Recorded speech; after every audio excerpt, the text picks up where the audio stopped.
Hi everybody, so I've decided I would create a new video for all my subscribers. And this video is about a very important principle I call neutral events. This little raven gave me an agreement. So I'm here behind my house with the big view behind me.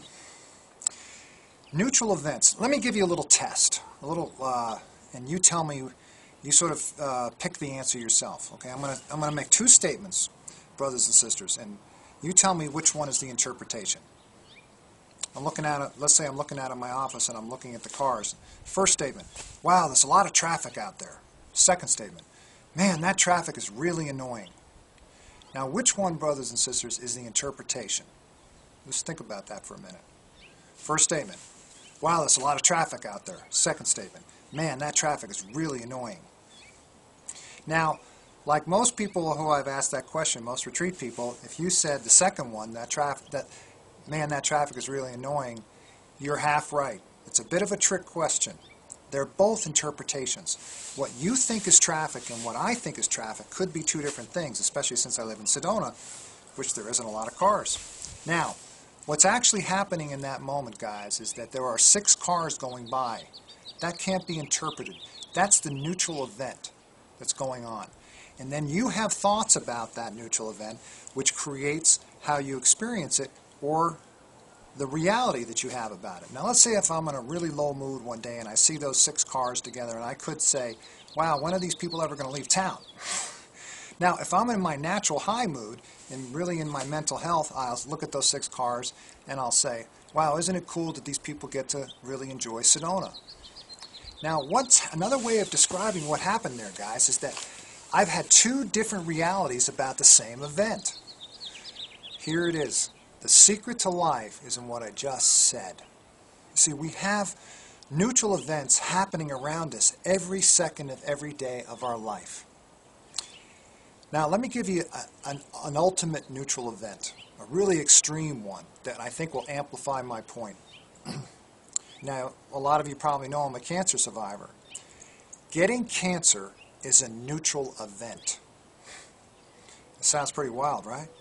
You see, I have thoughts about the event of getting cancer, and then that's how I experience it. Now, let's say if I'm in a really low mood when I had cancer, you know, I'll feel really sorry for myself, or I'll feel like a victim, or I've done something wrong. Or if I'm in a really high mood, I might have the experience of having cancer, or the reality of having cancer as an opportunity, as a gift, that my body is trying to tell me something.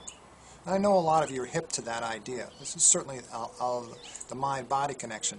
Now, when I work with a lot of cancer survivors and patients, and of course my first stop is always to try to encourage them to see the gift in it, to experience it that way, because that will aid in the healing. And that's a whole other long story about how fear grows tumors. Now, let's say your partner does something says something that's sort of negative. Now, we talked about this before. Whatever that partner said to you that was negative is actually a neutral event, and you have thoughts about it, and then that's how you experience their negativity. Now, like if you drop into a low mood, of course, you're going to experience it as somebody attacking you, trying to make you wrong, etc., and then probably react yourself. But let's say that you're in a high mood, or you're in your mental health that day. You will experience that neutral event of your partner saying those things as maybe with compassion and understanding and acceptance, because you know where they came from. The secret to life, guys, is in the principle of neutral events. Now, let's go even deeper with it. Let's say that you get frustrated one day, or you get angry one day. That anger that you're experiencing is actually a neutral event also. So sometimes what gets us in trouble is the thoughts and the feelings that we have about our feelings. We're having a feeling of anger, and then what we do is we tend to do is to judge that we're feeling angry. What's wrong with me? Why am I still feeling this way? Why do I still react this way? Why is this making me so angry? You know, etc. Or we could just be kind to ourselves about it. See, we could experience the event, the neutral event of anger, any way we want. If we sort of just let it pass by and don't make a big deal of it, it would probably dissipate very quickly. If we sort of have an understanding that that anger is telling us that our thoughts, which are laminated to it, brothers and sisters, have dropped. And probably the best strategy in that moment is to go take a nap. Because as one of my colleagues says, Mavis, that when we're angry, we're dumb. And the next best thing to do is to take a nap. And then when we wake up, our innate mental health is flowed back up again. When the great mystics and sages talk about the grand illusion, this is what they're referring to. Is if we can have multiple realities about the same event, then the next question certainly is, which one is true, right? We get to experience life any way we want, moment to moment, through our thinking. Our thinking creates our feelings, and then our feelings create our behavior. The Divine Trinity, right? Thought, feeling, behavior. We've all had that experience where something bad has happened to us, and then a day later we have a whole other set of feelings about it. Why is that? It's because our thinking has changed.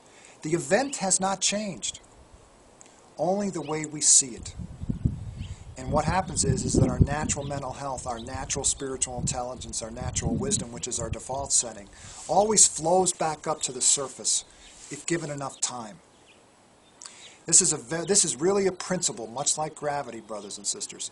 And I think the more that you kind of contemplate this and really, you're looking for a fractional insight about this. And then suddenly you'll see it a little bit deeper and you'll stop taking the world around you so personally. Okay? What more could we ask? So I hope this is helpful, everybody. And I wish you all a very, very wonderful weekend. We're out here behind my house. Did I mention that? Some beautiful deer showed up here the other day. I just had my house cleared by somebody who really specializes in that, even though I do that work. And the next day, these beautiful deer showed up. They were like, I would call them angel deer. They were very pristine.